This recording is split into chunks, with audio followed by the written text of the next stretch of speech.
입니다. 돌집사TV입니다. 자, 제가 지게차 영상을 올린 지가 벌써 1년이 되었습니다. 그래서 2021년, 2022년, 2023년을 맞이하여 지게차 운송 자격증 필기 새로운 개정된 내용들과 제가 기존의 후기들을 보면서 중요하게 다뤄야 된다라고 말씀해 주셨던 부분들을 종합하여 다시 만들게 되었습니다. 그래서 준비하시는 분들은 기존 영상을 보셔도 전혀 무관하지만 이 영상을 보시는 게 조금은 더 도움이 되신다라는 말씀 드리면서 1과목 바로 시작해 보도록 하겠습니다. 자, 먼저 나오는 내용 보겠습니다. 자, 기관의 분류에 대해서 얘기가 나오고 있는데요. 일단 이 기관이란 것 자체가 가장 중요하겠죠. 일단 기관의 종류는 내연기관과 외연기관 두 가지가 존재하고 있습니다. 근데 우리가 지게차는 디젤 기관이죠. 그 내연기관 중에 이제 디젤 기관이 있다라는 거 알아두시고요. 국내 건설 기관은 거의 전부 디젤 기관을 사용하고 있다라고 알아두시면 되겠습니다. 그리고 냉각법에 따라서 이제 공냉식, 순냉식, 증발 냉각식 기관 이렇게 세 가지로 나뉘고 있다는 거 간단하게 머릿속에 담아두시고요. 자, 그럼 우리는 디젤 기관에 대한 특징들이 시험에 나오겠다라는 예상을 할 수 있겠죠. 자, 디젤 기관의 장점 보겠습니다. 열 효율이 높고 연료 소비량이 적다. 자, 이 말은 연료 소비하는 거에 대비해서 효율이 좋다라는 말이죠. 전기 점화 장치가 없기 때문에 고장률이 적다. 그리고 인화점이 높은 경유를 사용하기 때문에 취급이 용이하다. 그리고 유해 배기가스 배출량이 적다라고 할 수 있겠습니다. 그리고 흡입 행정에서 펌핑 손실을 줄일 수 있다. 라는 이런 5가지 장점 문제로 나올 수도 있겠죠. 자, 그리고 디젤 연소 4단계 보겠습니다. 자, 요 앞에 글자만 따서 외워보도록 하겠습니다. 착화 지연 시간, 화염 전파 기간, 직접 연소 시간, 후기 연소 기간이죠. 그래서 요거는 착화 직후로 외워주시면 되겠습니다. 자, 디젤 연소 4단계는 뭐다? 아, 착화 직후 일어난 일이다. 그래서 착화 직후 해서 4단계 외워두시면 되겠네요. 자, 이 디젤 기관의 연소실의 구비 조건, 정확히는 연소실의 구비 조건이죠. 자, 연소실의 구비 조건. 연료 소비가 잘 되고 연소 시간은 짧은 게 좋죠. 그리고 진동이나 소음이 적은 게 당연히 좋겠죠. 그리고 평균 유효 압력이 높으면 효율이 좋다라는 뜻이죠. 효율이 좋고 연료 소비량이 적은 게 구비 조건이다. 그리고 기동이 쉽고 노킹 제가 좀 이따 설명드리겠습니다. 노킹이 발생되지 않을 것이고요. 그리고 와류가 잘 되어서 공기 연료 혼합이 잘 될 것. 결국 핵심만 보면은 소비 좋고 시간 짧고 진동 소음 적고 유효 압력 높고 연료 소비량 적고 기동 쉽고 노킹 발생 안 되고 연료 혼합이 잘 될 것. 요것만 보시면 되겠죠. 자, 이 디젤 기관 노킹 발생 원인 말씀드려야 되는데 일단 노킹 먼저 말씀드릴게요. 자, 디젤 노킹이라는 것은 착화 지연 기간 중에 분사된 연료가 화염 전파 기간 중 일시적으로 이상 연소가 되는 겁니다. 그래서 부조 현상이 일어나게 되는데 이렇게 어떻게 되냐? 효율도 떨어지지만 망치로 두드리는 듯한 소리가 납니다. 이때 아, 노킹이구나 라는 거 알아차려 주시면 되고요. 이 노킹 발생 원인 한번 봐야겠죠. 자, 연료의 세탄가가 낮다, 착화성이 안 좋다라는 거죠. 그리고 연료의 분사압력이 낮다, 연소실의 온도가 낮다, 착화 지연 시간이 길다, 분사 노즐의 상태가 불량하다, 지연 기간 중 연료 분사량이 많다, 연소실에 누적된 연료가 많아 일시에 연소한다. 그래서 핵심만 보면은 세탄가 낮고 분사압력 낮고 온도 낮고 지연 시간이 길고 분무 상태, 노즐 상태 불량하고 연료 분사량이 많고 연료가 일시에 연소할 때 노킹이 발생할 수 있다. 자, 전부 다 외우신 게 아니라 지금 제가 동그라미 친 부분들만 외워주시면 되겠죠. 자, 요거 봤는데 내용이 또 들어있네요. 자, 그러면 이 노킹 기간에 어떤 영향을 미치는지 시험 문제에 물어볼 수도 있겠죠. 자, 일단 기관 회전수가 낮아집니다. 기관 출력도 저하되고요. 기관이 과열합니다. 흡기 효율이 저하되고요. 그리고 피톤과 실린더가 녹아서 붙어버립니다. 이 모든 게 얘기를 하고 있는 게 효율이 낮아진다라는 거죠. 그래서 회전수가 낮아지고 출력이 저하하고 과열되고 흡기율이 저하되고 실린더가 녹아서 붙어버린다. 자, 굉장히 제가 말을 짧게 줄여놨기 때문에 요거는 지금 다 외워 주셔야 됩니다. 자, 그럼 디젤 기관의 연소시 이상연소와 노크 방지법을 보도록 하겠습니다. 4가지밖에 없어요. 자, 압축비를 높인다. 두 번째, 와류를 일어나게 한다. 그리고 세 번째, 세탄가가 높은, 착화성이 높은 거죠. 세탄가가 높은 연료를 사용하시면 됩니다. 자, 그리고 흡기 온도를 높인다. 자, 온도를 높인다. 세탄가 높은 것을 사용한다. 요 4가지 방법, 노킹 방지법 알아두시고요. 자, 디젤 연료의 구비 조건 이어서 보도록 하겠습니다. 발열량이 크면 효율이 좋겠죠. 그리고 카본 발생이 적고 연소 속도가 빠르고 착화가 용이해야겠죠. 착화가 용이하면 당연히 발열량이 크겠죠. 그리고 매연 발생이 적으면 좋겠죠. 세탄가가 높고 착화점이 낮을 것. 자, 요거 1번, 4번과 같은 내용이죠. 자, 디젤 연료의 구비 조건 6가지도 외워주셔야 됩니다. 중요한 부분들만 말씀드리고 있으니까 많다고 생각하시면 안 돼요. 자, 그래서 여기 6가지 중에서도 꼭 외워주셔야 되는 3가지. 세탄가가 높다, 착화성이 좋은 연료를 써야 된다, 그리고 인하점이 높은 거, 그리고 발열량이 커야 한다라는 거. 난 6가지 못 외우겠다 하시는 분들은 이 3가지는 꼭 외워주시고 시험 보러 가겠습니다. 자, 계속해서 디젤 기관 연소실, 디젤 내용 계속 보고 있죠. 디젤이 문제 많이 나옵니다. 디젤 기관 연소실 중에서도 직접 분사식의 장점 한번 보도록 할게요. 자, 이 직접 분사식은 연료 소비량이 다른 형식보다 좀 적습니다. 그래서 연료 소비량이 적다라고 외워주시면 되겠고요. 연료실 최적이 작아, 냉각 손실이 적다, 연소실이 간단한 열 효율이 높다, 실린더 헤드 구조가 간단하여 열 변형이 적다. 자, 지금 동그라미 치신 것만 위주로 외워주시면 됩니다. 자, 시도형이 쉽게 이루어져 예열 플러그가 필요 없다라는 장점이 뭐다? 직접 분사식의 장점이다. 자, 지금 말이 길어 보이지만 제가 동그라미 친 부분만 외우니까 굉장히 짧아지고 있죠. 자, 그러면 이제 디젤 넘어가고 피스톤 보도록 하겠습니다. 피스톤의 구비 조건. 자, 구비 조건, 장점, 단점 이런 것들이 시험에 자주 나와요. 그래서 피스톤 구비 조건 볼 건데요. 자, 고온에서 강도가 저하되지 않을 것. 자, 어디에서? 고온에서 강도가 저하되지 않을 것. 그리고 가스, 오일 누출이 적을 것. 기밀이 잘 돼야 됩니다. 그리고 열 팽창 및 기계적 마찰 손실이 적을 것. 열 전도가 양호하고 열부하가 적을 것. 열 전도가 양호하면 열부하가 보통 적을 수밖에 없죠. 그리고 관성력의 증대를 방지하기 위해 가벼울 것. 자, 마찬가지로 지금 동그라미 치신 거 위주로 해서 외워주시면 훨씬 더 간단하게 외우실 수 있습니다. 자, 그리고 이 간극이 굉장히 또 중요합니다. 밸브 간극이나 피스톤 간극 이런 내용들이 많이 나오기 때문에 나올 때마다 외워주셔야 된다고 보면 되는데, 자, 이 피스톤의 간극이 클 때 미치는 영향이 시험에 자주 나와요. 자, 일단 블로바이라는 단어가 피스톤 간극에서 나옵니다. 블로바이 현상이 발생되면 일단은 오일 희석이 야기가 되고요. 압축 압력이 저하됩니다. 1번, 2번은 꼭 외워주시고요. 그리고 이렇게 되면은, 자, 블로바이 현상이 일어나면 일단 엔진 출력이 저하될 수밖에 없어요. 그리고 연료 소비량과 오일 소비가 비교적 더 증대가 된다라는 겁니다. 효율이 떨어진다라는 거죠. 그래서 피스톤 간극이 크면은 효율이 많이 떨어진다라는 안 좋은 현상이다라고 개념을 잡아주시면 되고요. 피스톤 슬랩 현상이 발생된다. 자, 5번 같은 경우에는 이해하실 필요 없고 그냥 머릿속에 담아두시면 되겠습니다. 자, 그리고 피스톤 링의 구비 조건도 볼게요. 자, 내열, 내마모열성의 양호. 일단 이런 내열, 내마모열성 같은 경우에는 보통 웬만한 것들의 다 구비 조건입니다. 그리고 제작이 쉬워야 된다. 자, 구조가 간단해야 된다라는 거죠. 자, 실린더 벽보다는 재질이 약해야 한다. 자, 요런 부드러운 디테일한 특징들을 외워주셔야겠죠. 그리고 실린더의 압력을 당연히 가할 수 있어야겠죠. 피스톤이 실린더의 압력을 가해주는 역할을 하고 있기 때문에. 그래서 자, 1번, 2번 같은 경우는 간단하지만 3번, 4번 내용을 조금 더 집중해서 외워주시는 게 중요하다라는 말씀 드리고 싶습니다. 자, 그럼 이 피스톤링이 무엇을 하는지 볼게요. 3대 작용 외워주셔야겠습니다. 일단 기밀 유지 작용, 가스나 오일이 새어나오지 않게 밀봉 작용을 해주는 거죠. 그리고 오일을 제어해주는 작용을 합니다. 자, 실린더 벽에 있는 오일을 긁어내리는 역할을 하고 있다라고 보시면 되고요. 열 전도 작용, 자, 냉각 작용도 이 피스톤링이 해주고 있다라는 거 알아주시면 되겠습니다. 그래서 기밀, 오일 제어, 열 전도 작용을 피스톤링이 하고 있다라고 외워주시면 되겠습니다. 그러면은 이제 피스톤 넘어가서 크랭크축 보도록 하겠습니다. 자, 일단 크랭크축이라는 거는 피스톤의 직선 운동을 회전 운동으로 변환시켜주는 역할을 하는 게 크랭크축입니다. 이 개념 잡아두시고요. 엔진의 출력을 외부로 전달하는 역할을 해주는 게 누구다? 크랭크축이다. 그래서 이 흡입, 압축, 배기 행정은 작용력이 크랭크축에서 피스톤에 전달해주는 그런 상호 전달하는 역할도 하고 있다라고 보시면 되겠고요. 이 크랭크축의 구성 부품은 메인 저널, 크랭크핀, 크랭크암, 평축 이렇게 4가지가 있다라는 거 머릿속에 담아주시면 됩니다. 자, 그럼 이제 밸브는 늘 중요하죠. 밸브의 종류는 다 외워주신다고 보시면 돼요. 이제 밸브 주요 부분들의 기능을 보도록 하겠습니다. 일단 밸브 시트와 밸브 페이스는 둘이 친구입니다. 같이 다니는 친구예요.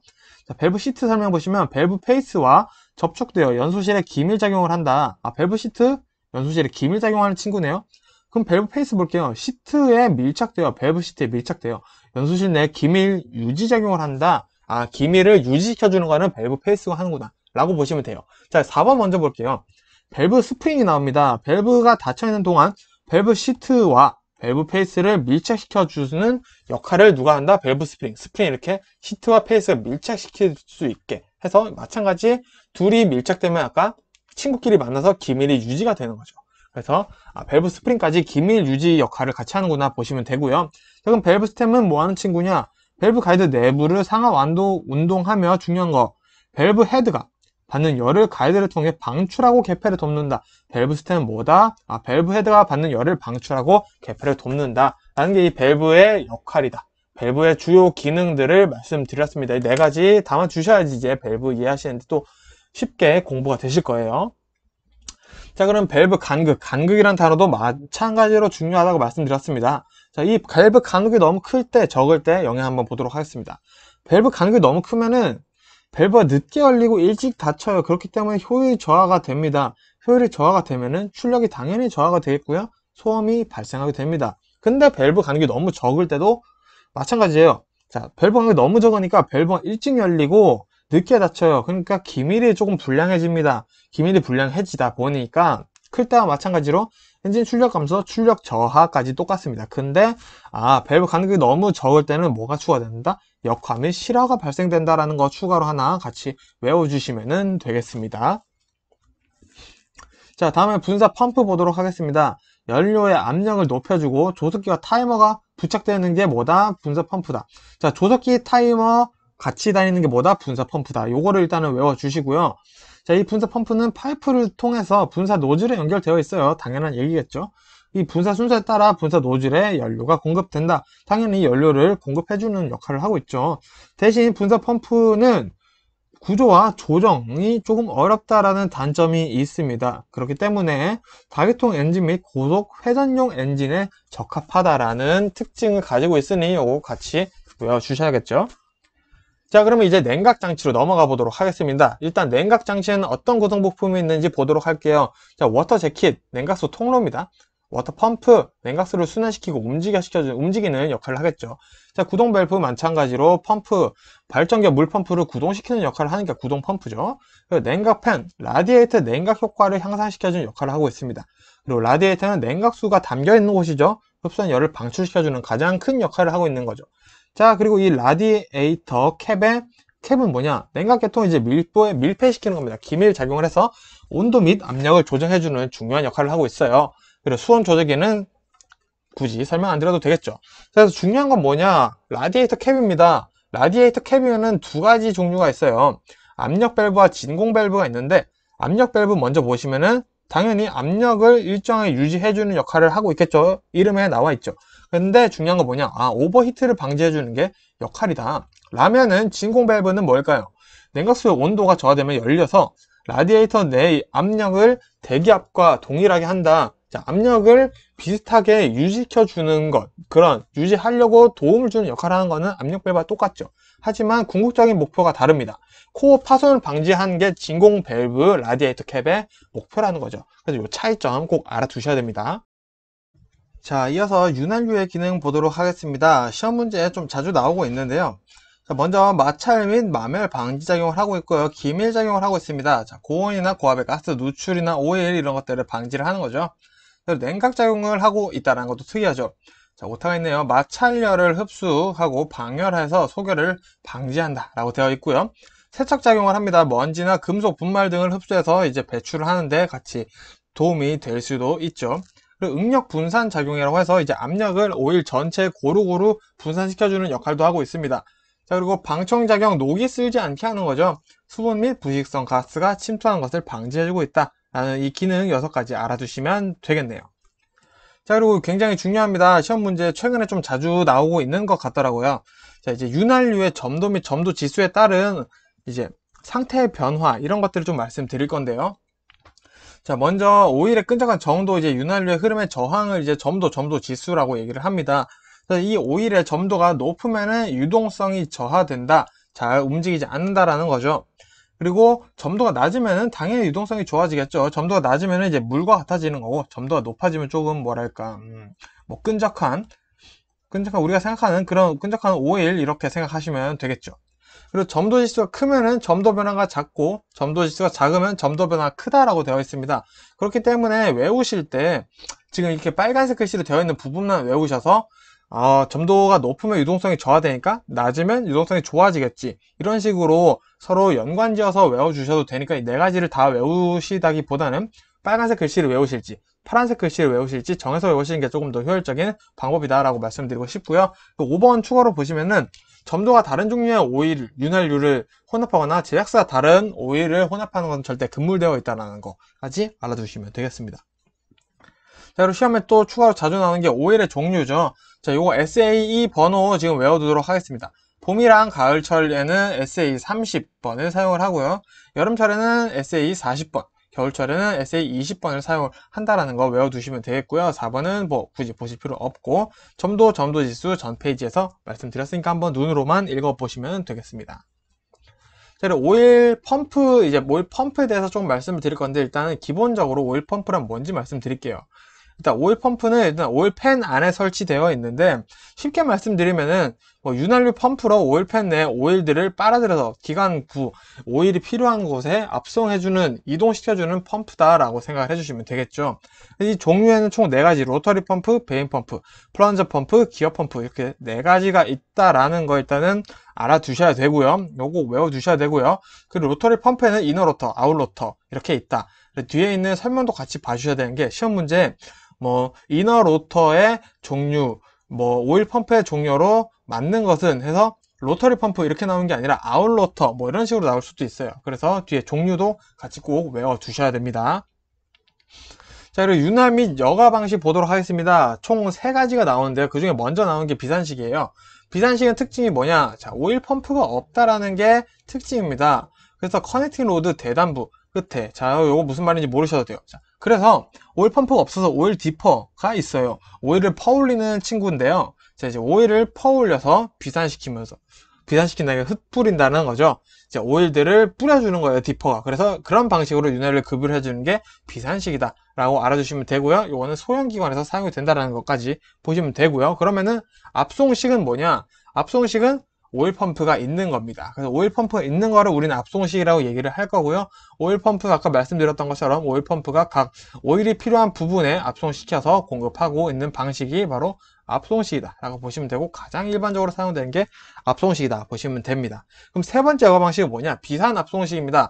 앞서 말씀드렸던 압송식과 비산식이 합쳐진 방법이죠. 그래서 오일 펌프와 오일 디퍼 모두 가지고 있다는 뜻이 됩니다. 그러면은 이 오일 펌프와 디퍼를 언제 사용하는지 우리가 좀 봐야 되는데요. 자, 오일 펌프를 사용할 때는 언제냐? 크랭크 축 베어링, 뭐 캠 축 베어링, 밸브 기구 등등 오일 펌프를 주로 사용을 하되, 자, 오일 디퍼를 언제 사용하냐? 실린더와 피스톤에는 오일 디퍼를 사용해서 윤활유를 급유, 여과를 해준다 라고 알아두시면 되겠습니다. 그래서 이 3번 오일 디퍼를 언제 사용하는지만 외워두시면은 비산 압송식은 놓치지 않겠죠. 자, 그리고 이제 여과 방식에 대해서 좀 더 보도록 하겠습니다.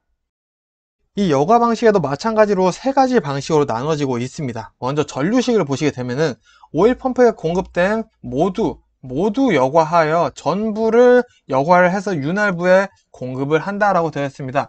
전류식은 그냥 오일 펌프에서 나온 모든 오일을 여과를 하는구나 라고 이해를 해주시면 돼요. 근데 샨트식이 그러면은 뭐냐? 자, 오일 펌프에서 공급된 오일이 있겠죠? 오일이 이렇게 오일 펌프에서 나옵니다. 근데 일부는 여과하지 않은 채로 윤활부에 공급을 해준다라는 게 샨트식의 특징이죠. 자, 근데 여기서 문제. 자, 그럼 나머지 여과한 오일이 있고 여과하지 않은 오일이 있으면 여과한 오일은 어디 있는지. 자, 근데 샨트식이 웃긴 게 여과한 것도 윤활부에 공급을 해줘요. 즉 샨트식도 오일 펌프에서 공급된 모든 오일을 윤활부에 공급을 하는 건 마찬가지지만 일부는 여과를 하고 일부는 여과를 하지 않은 채 공급을 한다는 게 샨트식의 특징이라고 보시면 되겠습니다. 자, 요 샨트식을 정확히 외워두셔야 되는 이유가 뭐냐면 분류식 때문인데, 자, 샨트식과 동일하게 공급은 해요. 단 나머지 오일, 그러니까 여과시킨 오일들이죠. 여과시킨 오일들은 오일팬으로 돌려보낸다라는 게 분류식의 가장 큰 특징입니다. 그래서 이 샨트식과 분류식의 차이를 구분지어서 외워주시는 게 굉장히 중요하다라고 할 수 있겠습니다. 자, 그래서 건설기계 기관장치는 여기까지 일단 보시면은 뭐 1과목은 확실히 마무리 지을 수 있다라고 말씀드릴 수 있고요. 2과목도 마찬가지로 제가 중요한 부분들 말씀드리고 있고, 긴 부분들은 제가 동그라미 치는 부분들만 외워서 시험을 보셔도 충분히 합격하실 수 있다라는 거, 우리 합격 점수는 60점이다 라는 기억을 꼭 가지고 공부를 해주셨으면 좋겠습니다. 자, 고생하셨습니다. 감사합니다.